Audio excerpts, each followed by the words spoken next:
Você sabia que as quedas estão entre as principais causas de lesões em idosos? Pois é, e hoje a gente vai falar sobre prevenção por meio da fisioterapia. E para falar sobre esse assunto, está aqui comigo no estúdio o fisioterapeuta Carlos Geraldo. Seja muito bem-vindo. Bom dia, Luciane. Bom dia, TV Câmara. Bom dia aos telespectadores. Agradeço pelo convite. Como você bem citou, são das principais causas de lesões, mas também de gravidade maior, como óbito. Como é que funciona essa questão do idoso em si, Carlos? Porque assim, ele precisa de quê para ter esse sistema, a gente pode chamar assim, mais fortalecido? Isso, pode sim. Primeiro, a gente tem que entender que o envelhecimento é algo inerente ao todo ser vivo. E o ser humano tem duas capacidades de envelhecimento. De maneira senil, como ele pode envelhecer com algo patológico, doente, ou de maneira senescente, ele evolui na brevidade da sua vida sem algo patológico, sem alguma doença. O que seria algo patológico? Se a gente vai envelhecer, a gente perde a capacidade de acuidade visual, por exemplo, isso não é algo patológico, isso é algo inerente ao envelhecimento do sistema fisiológico do ser humano. Algo patológico seria uma hipertensão, uma diabetes, um AVC, uma perda de força muscular, como a gente chama de sarcopenia, que é a perda de massa muscular e ocasiona o envelhecimento das células musculares e o músculo vai embora muito rápido do idoso. Quando a gente fala em prevenção, a gente tem que começar isso a partir de que idade, né? Porque às vezes a pessoa espera chegar na terceira idade para começar de fato esse trabalho de fortalecimento. Isso. Na verdade, nós temos um problema muito sério na cultura do nosso país de só buscar o problema quando ele já está instalado. É importante a gente detectar anomalias durante a vida desse idoso. Você que tem um idoso em casa que era ativo e por vezes ele começa a ficar inativo. Era um idoso que costumava se vestir sozinho, hoje ele já pede ajuda. Era um idoso que costuma fazer suas atividades de vida diária ou até mesmo sua higiene pessoal sozinho, depois ele começa a pedir ajuda. Então é importante a gente buscar. O que a fisioterapia balança oscila nesse pilar? Ela vai da prevenção à saúde, passando pela autonomia principal para manutenção de vida desse idoso.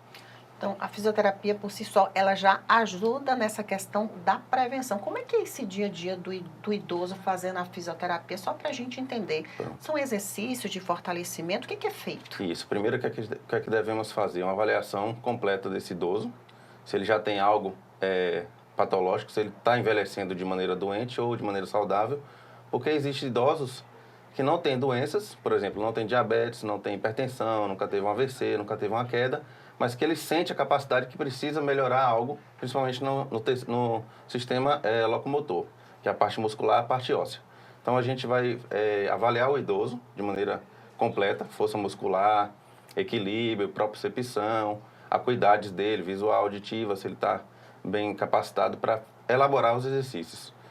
Quando a gente começa a fisioterapia, essa fisioterapia ela vai desde a evolução da parte muscular, de melhora mesmo, ou de manutenção, porque se o idoso tem uma força muscular preservada compatível à idade dele, não tem por que a gente melhorar ou fortalecer. A gente vai só fazer a manutenção. Fazendo a manutenção dessa força muscular, a gente previne quedas, previne outros tipos de lesões futuras ou crônicas que o idoso possa evoluir com essas doenças. Geralmente é um tratamento, a gente pode chamar de tratamento, Pode, né? sim. É um tratamento que tem que levar para a vida toda do idoso. Para a vida toda, exatamente. Principalmente quando você já tem um idoso que teve algo recidivo. Existem, por exemplo, idosos que, quando a gente vai avaliar, ele fala, eu caí uma vez no ano, 2 vezes no ano, mas não tive nada. Mas esse nada é um alerta. Ele teve alguma coisa que o levou à queda. Então é importante a gente sempre, quem tem um idoso em casa, estar ciente, por exemplo, uma quedinha que levantou, não teve nada, mas a gente fica em alerta porque essa queda poderia gerar algo mais grave. Principalmente fraturas, traumatismo crânioencefálico, que são doenças ou são alterações durante a queda que pode levar o idoso a uma internação maior e evoluir também com algo pior. Você trouxe um ponto interessante sobre a questão da queda. Eu, particularmente, tenho um exemplo, né? Minha avó caiu, acabou fraturando o fêmur e não voltou mais a caminhar. Então, é um cuidado muito grande em cima disso. E muitos casos de idosos, a gente acompanha isso, cai e acaba fraturando o fêmur, né? Isso, estudos dizem que a cada 100 idosos que caem, a cada 100 idosos que caem ou que têm uma queda ou mais durante o ano, 80 a 90% sofrem fraturas de fêmur, ou seja, ele vai ficar acamado. O fêmur faz parte do ambular, do caminhar da gente, é o osso maior da perna. Então, o que acontece? Fraturou o fêmur, o idoso já vai ficar acamado. Acamado, a cada 24 horas que o idoso fica acamado, ele perde cerca de 15 a 20% de massa muscular. Independente se ele está acamado, tentando fazer uma movimentação ativa ou não. Então é importante e fundamental, porque a gente sabe que a maior recidiva e incidiva é de fratura de fêmur. Então é importante cuidar antes que aconteça, principalmente avaliando mesmo você que tem idoso em casa. É importante notar breves alterações no dia a dia dele. Às vezes levantar da cama, ele vai se levantar, ele fica tonto, e antigamente não ficava. Ele vai ficar em pé, ele não consegue, ele tem que sentar de novo. Então é importante a gente notar esses pequenos detalhes no dia a dia. Como é que funciona essa questão do dia a dia do idoso com a fisioterapia? Ele precisa fazer quantas vezes no mês, na semana? Junto com isso, ele precisa fazer outras atividades, tipo atividade física, outras coisas? Sim, é fundamental ter a interação multidisciplinar, né? Quando a gente avalia um idoso e vê que o idoso tem carência nutricional, por exemplo, se tem algo neurológico que interfere na parte psicológica, cognitivo dele está mais alterado. Então é importante a gente focar em...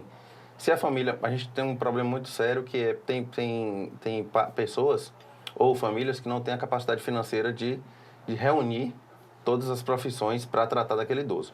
Mas é importante você tentar manter esse idoso ativo, mesmo que por conta própria. Uma caminhada leve de 10 minutos por dia.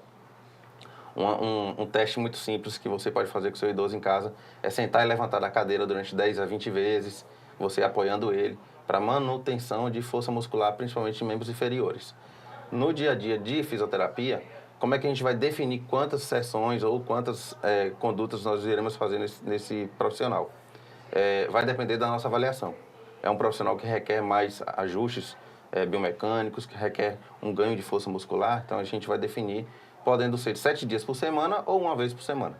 Carlos, queria que você aproveitasse esse momento, deixasse uma mensagem para quem está acompanhando a nossa programação, quem tem idoso em casa e quem ainda não tem, né? Porque todos nós vamos ficar idosos um dia, né? Barreiras é uma cidade, por exemplo, das maiores da Bahia, é a que envelhece com maior lentidão. Então, isso dá tempo para a gente pensar que teremos uma população envelhecida, mas com maior lentidão. Quem tem idoso em casa, super proteger não é tirar a autonomia desse idoso para evitar quedas. É você tentar tratar seu idoso de maneira ativa o tempo que ele se permitir, para não deixar ele evoluir com quedas ou lesões. Queria muito agradecer a sua participação. Muito obrigada. Eu que agradeço. Obrigado.